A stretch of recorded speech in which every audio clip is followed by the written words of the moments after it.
fraternité sacerdotale Saint-Pédis est schismatique. C'est ce qu'on nous dit. Qu'en est-il réellement? Nous en parlons à l'instant.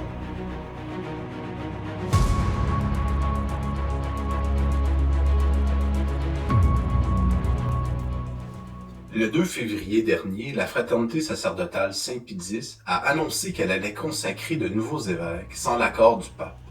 Ces consécrations épiscopales ont eu lieu aujourd'hui. Cette annonce a enflammé les réseaux sociaux catholiques. Les anti-SSPX criaient au schisme et les pro-SSPX niaient cette accusation. Les sacres annoncés seront le deuxième épisode de consécration sans la bénédiction du souverain pontife.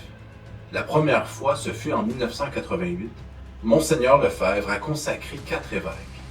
Peu de gens dans l'Église catholique, et particulièrement dans les milieux traditionnalistes, n'ont pas une opinion de ces sacres.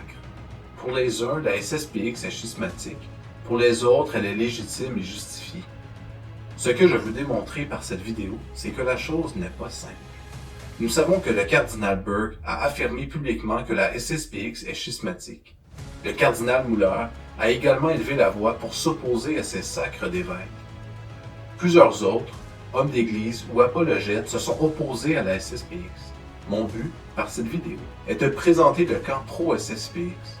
Il y a des hommes d'église qui défendent ce que fait la fraternité sacerdotale Saint-Pédis. Il y a également des spécialistes du droit canon qui la défendent. De plus, ces hommes, souvent, ne sont pas traditionnalistes. Mon objectif par cette vidéo n'est pas de répondre aux attaques contre la SSPX, ni de faire un portrait exhaustif de la situation canonique.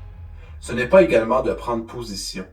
Mon but est de démontrer qu'il y a une défense légitime de la SSPX et qu'avant de lancer une accusation de schisme contre cette fraternité, nous devrions être prudents.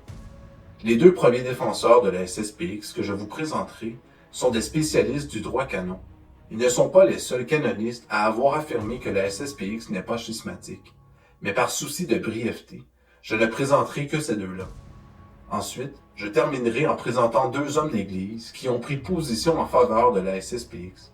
Finalement, je terminerai avec un chaos définitif. Une dernière surprise. La première figure que je veux vous présenter est le père Gerald Murray. Il est un prêtre de l'archidiocèse de New York. Il n'est pas un prêtre traditionnel. Ce qui est fort intéressant avec lui, c'est qu'il a fait son mémoire de maîtrise sur le droit canon à l'Université pontificale grégorienne à Rome, et particulièrement, sa thèse était sur les consécrations épiscopales sans mandat papal que Monseigneur Lefebvre a fait en 1988. Autrement dit, il est un spécialiste de la question qui nous concerne.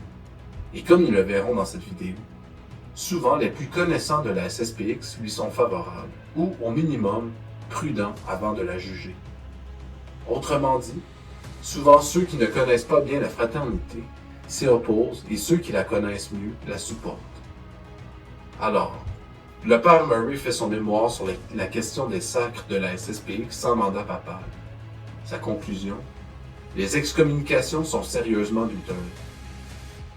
Vous trouverez en description un lien permettant d'entendre le père Murray étayer son point de vue. Il faut préciser que l'abbé Murray n'est pas un défenseur de la SSPX. Il croit que ce que fait la SSPX est mauvais. Cependant, il reconnaît que cette fraternité n'est pas schismatique. La deuxième figure ayant affirmé que les consécrations de la SSPX ne créent pas de schisme est également un spécialiste du droit canon, et lui aussi, comme l'abbé Murray, n'est pas un traditionnaliste. C'est le père Patrick Valdrini. Lors des consécrations de 1988, celui-ci était doyen de la faculté de droit canonique de l'Institut catholique à Paris. Ces paroles furent retenues dans un article de la revue Vie actuelle. Je vous montre à l'écran des extraits de cet article. Il explique que le canon visé par la monition du Vatican n'est pas celui qui frappe les schismatiques. Il ne figure pas dans le chapitre consacré aux délits contre la religion et l'unité de l'Église, mais dans celui des usurpations des charges ecclésiastiques et délits dans l'exercice de ces charges. Le père Valdrini continue. Le fait que le sacre épiscopal sans mandat ait été passible jusqu'en 1951 d'une simple suspense, tandis que le schisme était déjà puni d'excommunication, démontre que les 2 termes ne se recouvrent pas. Il affirme encore Ce n'est pas le schisme, dit le doyen de la faculté de droit canonique de Paris, même si c'est une faute grave contre la discipline de l'Église. Ce qui consomme le schisme, c'est de conférer ensuite à cet évêque une mission apostolique, car cette usurpation des pouvoirs du souverain pontife prouve que l'on se constitue en Église parallèle. Le père Valdrini appuie ce que la SSPX affirme. Avoir consacré de nouveaux évêques sans avoir donné de juridiction à ces évêques ne constitue pas un schisme. Ces évêques ont la capacité de donner les sacrements réservés à leur ordre, mais ils n'ont pas une juridiction. Cette dernière est réservée au pape. L'article de Vie actuelle relève également l'opinion d'un autre spécialiste du droit canon. On y affirme: à l'appui de sa conviction, une étude réalisée en 1984 par le professeur allemand George May, président du séminaire de droit canon à l'Université catholique de Mayence. Dans l'Église, écrit-il, est concevable un état de nécessité ou d'urgence qui ne peut être surmonté par l'observation du droit positif. Une telle situation existe lorsque la persistance, l'ordre ou l'activité de l'Église sont menacés ou lésés de manière considérable. Voilà pour les spécialistes du droit canon qui ont refusé d'affirmer que la SSPX est schismatique. Tournons-nous maintenant vers un évêque et un cardinal qui ont défendu la SSPX. Parmi les supporters de la SSPX, nous trouvons Monseigneur Schneider. Cet homme d'Église fut envoyé par le pape Benoît XVI pour effectuer une visite apostolique à la SSPX. Monseigneur Schneider a lu tous les documents et les échanges entre Rome et Monseigneur Lefebvre. Connaissant non seulement les écrits concernant la situation épineuse entre Rome et la SSPX, Monseigneur Schneider connaît également la SSPX de l'intérieur pour l'avoir visitée. Il est possiblement le plus connaissant de ce dossier. Sa conclusion: la SSPX n'est pas schismatique et les excommunications ne seront probablement pas valides. Sa position, il l'a écrit dans ses livres, mais plus récemment, il fut interviewé à la plus grande émission télévisuelle catholique au monde. Vous trouverez en description un lien pour écouter cette entrevue.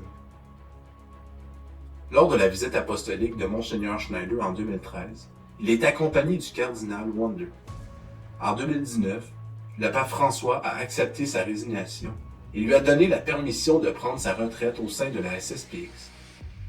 Si la SSPX était en schisme dû aux consécrations épiscopales de 1988, pourquoi le pape permettrait-il à un homme d'Église, au soir de sa vie, d'aller terminer ses jours avec cette fraternité? Ce cardinal a affirmé que le pape lui a dit que la SSPX n'est pas schismatique. Le cardinal Wonder a fait 3 vidéos pour exprimer son attachement et son accord à l'œuvre de Monseigneur Lefebvre. Non seulement a-t-il complètement défendu la SSPX, il a demandé d'être enterré aux côtés du fondateur, Monseigneur Lefebvre. Un souhait qui lui fut accordé après sa mort en 2024. Vous trouverez également en description un lien pour ces vidéos. Pour terminer, je vous laisse une vidéo du cardinal Dario Castrillon Hoyos. Il fut pendant 10 ans envoyé du pape pour dialoguer avec la FSSPX. C'est en quelque sorte le porte-parole du pape concernant la situation canonique de la SSPX. Comme vous le verrez, il a affirmé clairement que la fraternité sacerdotale Saint-Pie n'est pas schismatique. Cardinal Dario Castrillon worked for nearly 10 years as the Pope's mediator with Lefebvrean traditionalists. That is why he is happy about a possible solution to the existing conflict. We always agreed on one thing. They never entered down the path of heresy. They had moments when they were away, but technically they never made any complete schism or heresy. For example, they did not create a separate jurisdiction because to create a jurisdiction outside that of the Church means you want to separate. Comme vous pouvez le remarquer, la situation canonique de la SSPX n'est pas simple. Il y a des hommes d'Église qui la défendent ou au minimum ne la catégorisent pas parmi les schismatiques. Une accusation grave qui se multiplie sur les réseaux sociaux. Soyons donc prudents et surtout, prions pour l'unité de l'Église, pour le pape et pour la crise actuelle, pour qu'elle puisse prendre fin. Merci.